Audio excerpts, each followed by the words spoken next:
ദൈവമേ, നിൻ്റെ ദയയ്ക്ക് തക്കവണ്ണം എന്നോട് കൃപയുണ്ടാകണമേ. നിൻ്റെ കരുണയുടെ ബഹുത്വപ്രകാരം എൻ്റെ ലംഘനങ്ങളെ മായ്ച്ചു കളയണമേ. ദൈവത്തിൻ്റെ മാറ്റമില്ലാത്ത വചനം ശ്രദ്ധിക്കുന്ന പ്രിയപ്പെട്ടവരെ, നാം ഇന്ന് അനുഭവിക്കുന്ന കൃപ അത് ദൈവത്തിന് നമ്മോട് തോന്നിയ ദയയാണ്. നാം ഇന്ന് അനുഭവിക്കുന്ന സമാധാനം, നാം അനുഭവിക്കുന്ന സന്തോഷം, ഇതെല്ലാം ദാനമാണ്. നമ്മുടെ നീതി കൊണ്ട് നമുക്ക് ലഭിച്ചതല്ല, ദൈവത്തിൻ്റെ ദയയാണ്. പ്രിയപ്പെട്ടവരെ, നമ്മിൽ വെളിപ്പെട്ട നീതി അത് ദൈവനീതിയാണ്. യേശുക്രിസ്തു നമ്മുടെ പാപങ്ങളെ ചുമന്നുകൊണ്ട് കാൽവറി ക്രൂശിൽ തകർക്കപ്പെട്ടതിലൂടെയാണ് ദൈവം നമ്മെ നീതീകരിച്ചത്.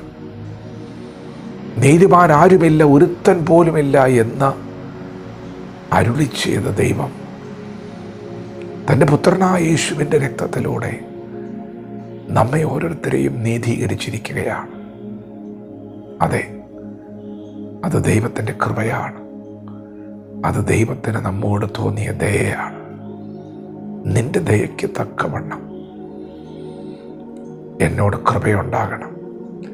ദൈവത്തിൻ്റെ ദയയുടെ പ്രത്യേകത, പർവ്വതങ്ങൾ മാറിപ്പോകും, കുന്നുകൾ നീങ്ങിപ്പോകും, എങ്കിലും എൻ്റെ ദയ നിന്നെ വിട്ടുമാറുകയില്ല. പ്രിയപ്പെട്ടവരെ, ദൈവത്തിൻ്റെ ദയ നിരന്തരമാണ്. ദൈവത്തിൻ്റെ ദയ നമ്മെ വിട്ടുമാറുകയില്ല.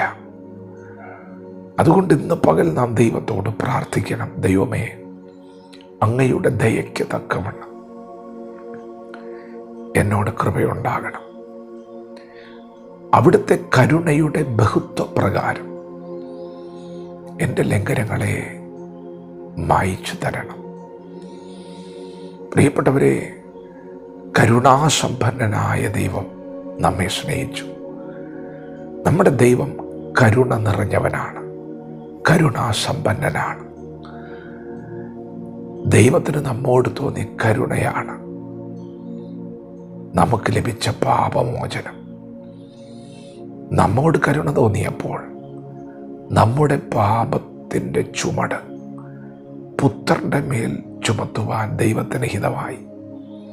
പുത്രൻ മനസ്സോടെ അത് സ്വീകരിച്ചു. പ്രിയപ്പെട്ടവരെ, ദൈവസന്നിധിയിൽ നാം നിൽക്കുന്നത് ദൈവത്തിൻ്റെ ദയയാണ്. നാം നിൽക്കുന്നത് ദയയിലാണ്. അതുകൊണ്ട് ഇന്ന് പകൽക്കാലം ദൈവത്തിൻ്റെ ദയയ്ക്ക് വേണ്ടി നമുക്ക് പ്രാർത്ഥിക്കാം, കരുണയ്ക്ക് വേണ്ടി യാചിക്കാം. അവൻ വീണ്ടും കരുണ കാണിക്കും. അവന് വീണ്ടും നമ്മോട് കരുണ തോന്നും. പ്രിയപ്പെട്ടവരെ, അപ്പന് മക്കളോട് കരുണ തോന്നുന്ന പോലെ ദൈവത്തിന് നമ്മോട് കരുണയുണ്ട്. ഇന്ന് പകലത് വെളിപ്പെടും. യഹോവയുടെ ദൃഷ്ടി തൻ്റെ ഭക്തന്മാരുടെ മേലും തൻ്റെ ദയയ്ക്കായി പ്രത്യാശിക്കുന്നവരുടെ മേലിരിക്കുന്നു. ആർക്കാണെന്ന് പകൽ ദയ വേണ്ടത്? ദൈവം തൻ്റെ ദൃഷ്ടി അവൻ്റെ മേൽ പതിപ്പിക്കാൻ പോവുകയാണ്. അവനെ അനുഗ്രഹിക്കാൻ, അവനെ സംരക്ഷിപ്പാൻ, അവന് വേണ്ടി കരുതാൻ ദൈവത്തിന് ആഗ്രഹമുണ്ട്. കാരണം നാം നിൽക്കുന്നത് ദയയിലാണ്. ദയയ്ക്ക് വേണ്ടി പ്രത്യാശിക്കുന്നവരിൽ ദൈവം പ്രസാദിക്കുന്നു. അങ്ങനെയെങ്കിൽ ഇന്ന് പകൽ നമുക്ക് പ്രാർത്ഥിക്കാം. ദൈവമേ, അങ്ങയുടെ ദയയ്ക്ക് തക്കവണ്ണം എന്നോട് കൃപയുണ്ടാകണം. അങ്ങയുടെ കരുണയുടെ ബഹുത്വപ്രകാരം എൻ്റെ ലംഘനങ്ങളെ മായ്ച്ചു കളയണം. വചനത്തോടെ പ്രതികരിക്കാം.